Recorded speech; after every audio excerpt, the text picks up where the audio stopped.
കോഴിക്കോട് ബാലുശ്ശേരിയിലെ സന്നദ്ധ സംഘടനയായ സമഗ്രയുടെ കീഴിൽ 49 പേരാണ് ഇത്തരത്തിൽ സ്കൂട്ടറിനും മറ്റ് ഉപകരണങ്ങൾക്കുമായി പണം നിക്ഷേപിച്ചത്.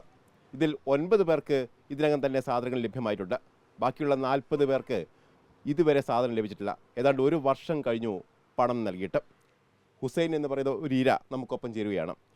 എത്ര കാലമായി പണം കൊടുത്തിട്ട്?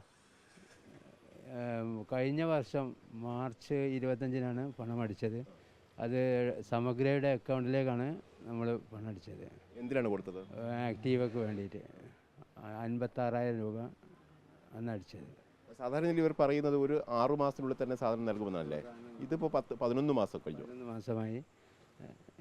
ഇതുവരെ വെയിറ്റ് ചെയ്ത് ഓരോ സമയം പറയുമ്പോൾ അത് ഓരോരോ എന്തെങ്കിലും കാരണങ്ങൾ പറഞ്ഞിട്ട് ഇങ്ങനെ നീട്ടി വരികയായിരുന്നു. ഇപ്പോൾ അടുത്ത് തരുമെന്ന് ഈ കഴിഞ്ഞ മാസം കിട്ടുമെന്നുള്ള ഒരു ഓപ്ഷനൊക്കെ പറഞ്ഞു തന്നിരുന്നു. അപ്പോൾ ആ സമയത്തും വീണ്ടും കിട്ടിയിട്ട് ഇല്ല. അങ്ങനെയാണ് ഈ പ്രശ്നത്തിൽ പിന്നെ ഇങ്ങനെ ഒരു വഞ്ചിക്കപ്പെട്ടെന്നുള്ളത് അറിയുന്നത്. ഇന്നലെ പരാതി കൊടുത്തു അല്ലേ? ഇന്നലെ ഈ സമഗ്രയുടെ ഭാഗത്തുനിന്ന് ഒരു റെസ്പോൺസ് ഉണ്ടായിട്ടില്ല. അവരൊന്നും ഇതിനെപ്പറ്റി ഒരു സംഭവം ഞങ്ങളെ അറിയിക്കുന്നുമില്ല. അപ്പോൾ അവരാണ് കേസ് കൊടുക്കുന്നുമില്ല. മറ്റുള്ള സന്നദ്ധ സംഘടനകളൊക്കെ ഡയറക്റ്റ് അവർ തന്നെ കേസ് കൊടുത്താണ്. അപ്പോൾ നമ്മളിപ്പം കേസ് കൊടുത്തത് സമഗ്രയ്ക്ക് എതിരായിട്ടാണ്. സമഗ്രയ്ക്കാണ് ഞങ്ങൾ ക്യാഷ് അടിച്ചത്.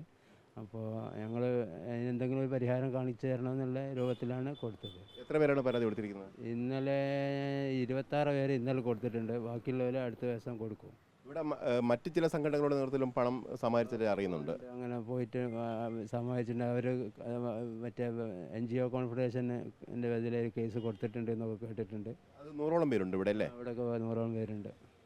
അവർ പരാതി കൊടുത്തിട്ടുണ്ടോ? അവർ പരാതി കൊടുത്തിട്ടുണ്ട്. അത് സംഘടന കേസ് പരാതി കൊടുത്തതാണ്, വ്യക്തികൾ കൊടുത്തതല്ല. നമ്മൾ വ്യക്തികളാണ് ഇന്നലെ പോയി കൊടുത്തത്. ഏതായാലും പൂനൂർ ബാലുശ്ശേരി മേഖലയിൽ 150ഓളം പേർക്കാണ് ഇപ്പോൾ സാധനങ്ങൾ ലഭ്യമാകുന്നത്. ഇതിൽ സമഗ്ര മാത്രം 40 പേർക്ക് ബൈക്ക് നൽകാനുണ്ട്, സ്കൂട്ടർ നൽകാനുണ്ട് എന്നാണ് അവർ പറയുന്നത്.